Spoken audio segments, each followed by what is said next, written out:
Welcome to the 2024 Assistance to Firefighters Grant Program Application Development Training Series. In this session, we will cover state fire training academies. The first thing we want you to know is that help is available to you throughout the process. One resource is our regional fire program specialists. There's at least one in each of the 10 FEMA regions.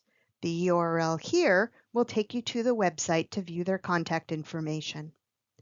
The next option is the AFG Help Desk. It is staffed daily by fire service professionals that know the program and the fire service. The last bullet contains a link to our website where you can download self-help materials to assist you with developing your application and your narratives. We will discuss these later in the presentation. The AFG program sends out program updates as necessary. Ensure you are signed up to receive these critical email blasts. Depending on when you are viewing this webinar, the 2024 AFG application period is open or will be opening soon. The application period will open at 9 a.m. on the first day and end at 5 p.m. on the final day. All times are Eastern Time Zone.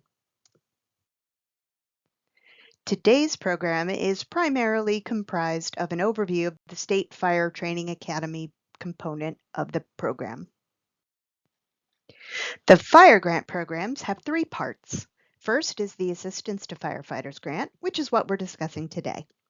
Second is Staffing for Adequate Fire and Emergency Response, better known as SAFER, which provides funding to fire departments to increase staffing to meet national standards, either through hiring full-time staff or the recruitment and retention of volunteers.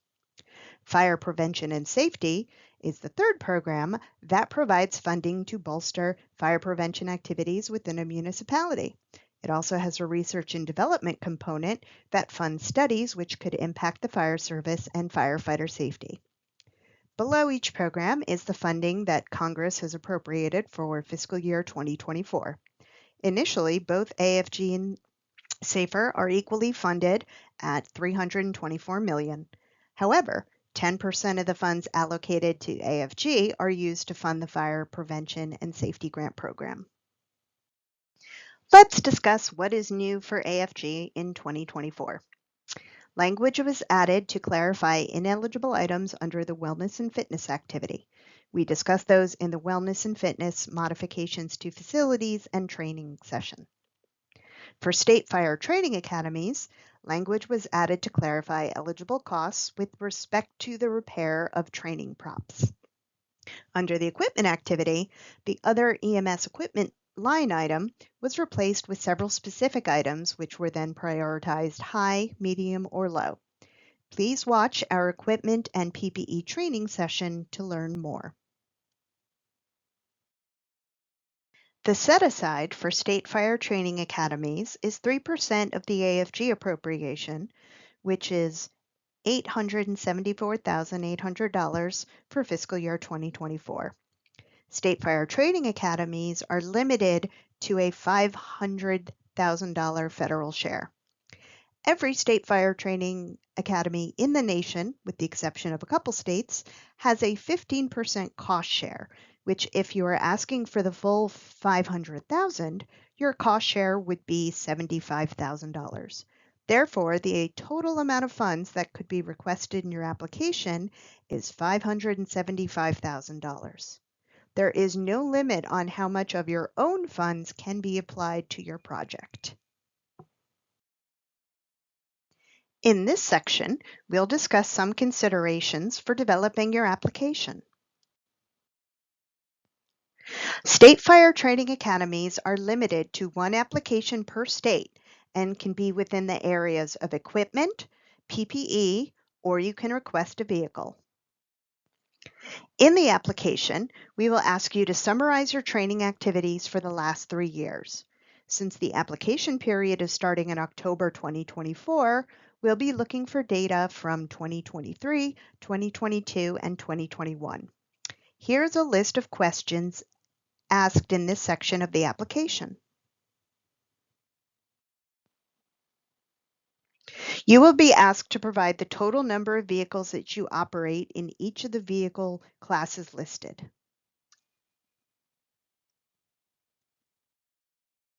The Notice of Funding Opportunity, or NOFO, provides a comprehensive list of the equipment items that are a high priority of the AFG program.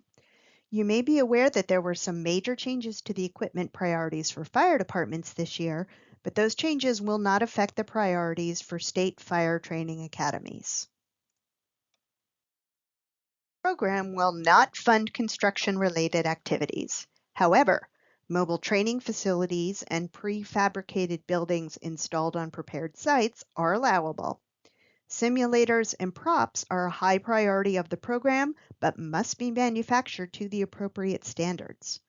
Upgrades and repairs to existing props is now an eligible expense and should be requested using the props line item in request details. If it is worn, we consider it PPE. If an item is carried or used, it is considered equipment.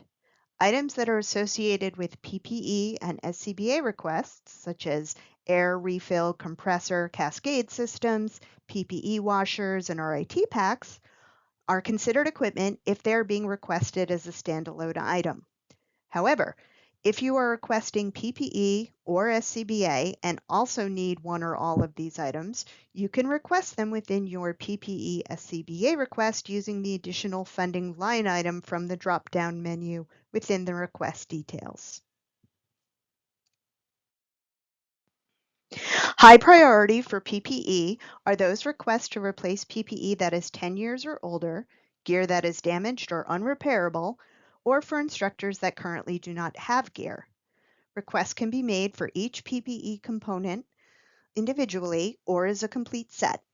Please consult the NOFO for what constitutes a complete set. AFG considers a complete set to include 2 pairs of gloves and 2 hoods. This may differ from your agency policy. Please stay away from requests for specialized PPE. AFG considers an SCBA to be comprised of a harness, base piece, and 2 cylinders. You can request these items individually.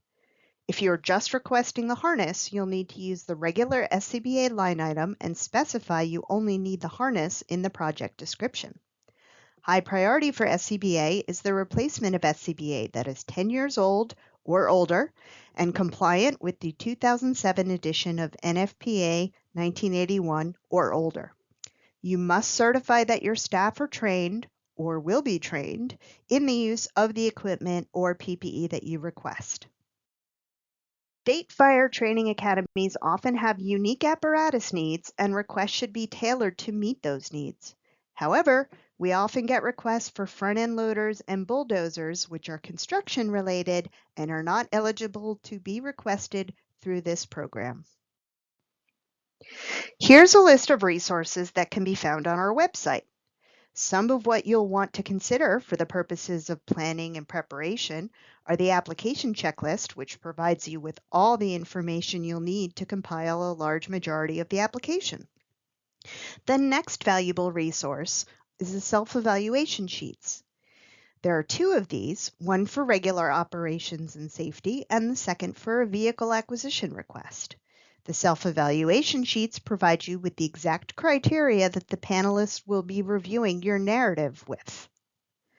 Our latest resource is the Narrative Development Toolkit. This document builds off the criteria outlined in the self-evaluation sheets and provides you with tips on how you can meet that criteria. There are even sample narratives included to help you get a feel for how your narrative should flow. In addition to printed documents, technical assistance is also available through the help desk and the regional fire program specialists. Here are the top 10 best practices. Start preparing now. Read the Notice of Funding Opportunity. Use the application checklist and the other resources available to gather as much information as possible in advance of the opening of the application period. Conduct your risk assessment and then align your request with the highest priorities of the AFG program. Make sure when developing your narrative to tell your agency's story and the unique reasons for your request. Stay away from vendor narratives, templates, or copying narratives from other agencies. Please read each question carefully and then answer each question carefully. If you are not sure what a question is asking for, please reach out to your fire program specialist. Make sure that someone else is reviewing your entire application, including your narratives, before you submit your application. Make sure that your authorized organization representative has submitted your application. Make sure to account for all eligible costs that you can associate with your request. These include training costs, service agreements, extended warranties, and possible performance bonds in the case of vehicle acquisition. Ensure that your project can be completed within your grant's 2-year period of performance and articulate that in your narrative. Ensure that you have support from your state decision-making authority and that they understand there is a match requirement with this grant. Print your application using Control P before you submit it in FEMA Go. Finally, a reminder to reach out if you need anything throughout the application period.